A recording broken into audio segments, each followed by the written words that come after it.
A'udzu billahi minasyaitonir rajim. Bismillahirrahmanirrahim.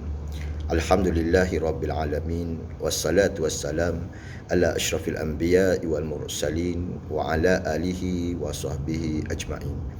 Allahumma salli ala sayyidina Muhammad tibil qulubi wa dawaiha wa afiyatil abdani wa shifaiha wa nuril absari wa diyaiha wa ala alihi wa sahbihi wa barik wa sallim. Alhamdulillah, Alhamdulillah, syukur kita kepada Allah Subhanahu Wa Taala kerana pada hari ini saya diberi kesempatan untuk berkongsi sedikit tentang rawatan Islam.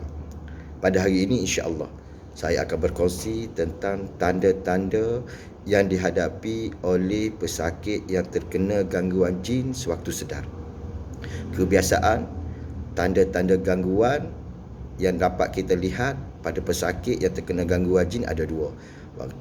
Yang pertama sewaktu tidur ataupun yang keduanya waktu dia sedar. InsyaAllah kita akan sama-sama berkongsi pengalaman insyaAllah. Okey, yang pertama, kebiasaan dia pesakit yang terkena gangguan jin akan mengalami sakit kepala ataupun pening kepala yang berterusan. Walaupun setelah mendapat rawatan daripada doktor, sakit kepala tersebut masih berterusan, masih berlanjutan. Walaupun telah mendapatkan rawatan, walaupun telah makan ubat dan sebagainya, sakit kepala itu masih tidak berkurangan dan masih berterusan. Okey, bagi pesakit yang macam ni, boleh jumpa dengan perawat, minta untuk diruqyah sama ada terkena gangguan jin ataupun tidak. Okey, itu yang pertama, sakit kepala yang berterusan, masih berterusan walaupun mendapat rawatan doktor, cuba dapatkan rawatan ruqyah. Mungkin anda terkena gangguan jin. Yang pertama. Yang kedua, kebiasaan pesakit yang terkena gangguan jin akan terasa sesak nafas, dada selalu berdebar-debar pada waktu-waktu tertentu. Contoh dia pada waktu asar ataupun sebelum maghrib ataupun sewaktu hendak tidur, akan rasa berdebar, sesak nafas dan sebagainya tanpa penyakit klinikal, Okey, yang ni pun boleh jumpa dengan perawat, minta diruqyahkan, tengok terkena gangguan jin ataupun tidak. Itu yang kedua. Yang ketiga, kebiasaan yang terkena dengan gangguan jin di seluruh sendi ataupun di bahagian-bahagian sendi tertentu akan terasa sakit, akan terasa menyocok-nyocok, akan terasa ngilu dan sebagainya.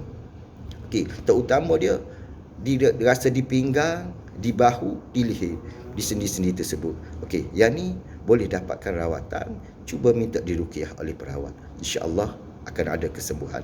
Yang seterusnya, pesakit juga yang terkena gangguan jin selalu lebam di bahagian-bahagian tubuh tertentu. Contoh dia di paha, di lutut, di betis dan sebagainya. Lebam yang mana bila kita tengok perhati betul-betul, dia ada seakan-akan macam ada sengat dua. Okey, tu mungkin terkena gangguan jin. Ada doktor yang mengatakan itu disebabkan oleh saluran darah kecil yang mungkin pecah.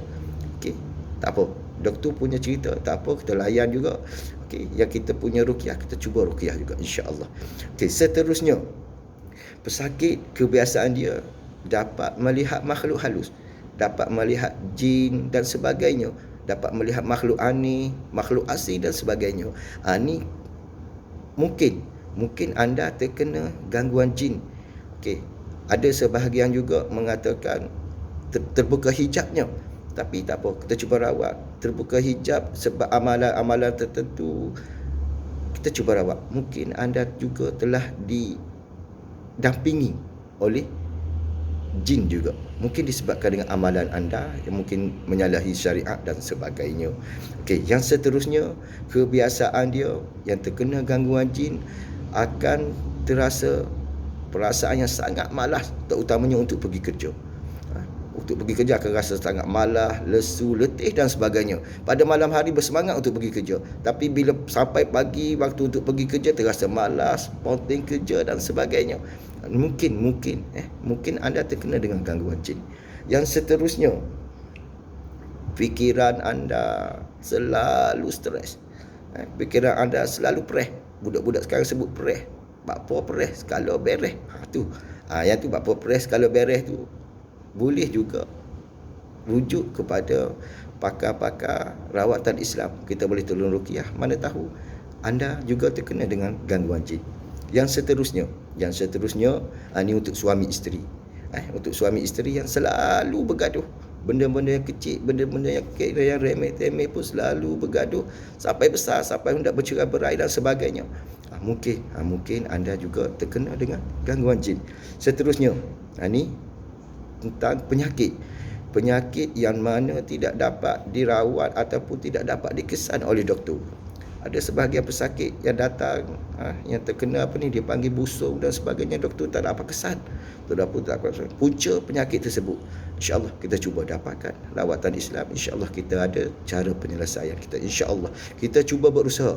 Yang memberi kesembuhan adalah sepenuhnya daripada Allah Subhanahu Wa Taala, tanpa kita menolak rawatan klinikal, tanpa kita menolak rawatan hospital.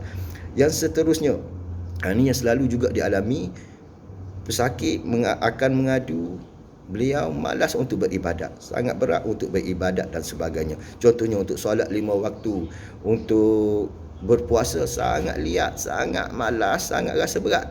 Ini juga mungkin anda terkena dengan gangguan jin.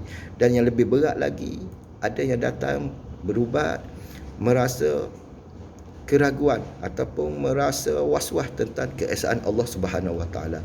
Ini adalah peringkat yang paling tinggilah. Rasa was-was keesaan Allah, kenapa dan sebagainya. InsyaAllah kita cuba bantu dengan rawatan Islam yang sewajarnya. InsyaAllah setakat tu daripada saya. Semoga anda semua mendapat perkongsian ini mendapat manfaat kepada kita semua. Dan satu lagi, insya-Allah selepas ni saya akan cuba berkongsi tentang ayat-ayat ataupun amalan yang boleh kita lakukan untuk melindungi diri kita daripada terkena gangguan jin. InsyaAllah paling simple saya akan bagi. Siapa yang tak boleh mengaji yang tinggi-tinggi pun tak apa, amalan yang paling simple saya akan bagi untuk amalan kita semua. Dan itu juga sebagai ilmu yang bermanfaat. InsyaAllah semoga saya mendapat pahala jika anda mengamalkannya, insya-Allah. Wabillahi taufiq wa hidayah. Wassalamualaikum warahmatullahi taala wabarakatuh.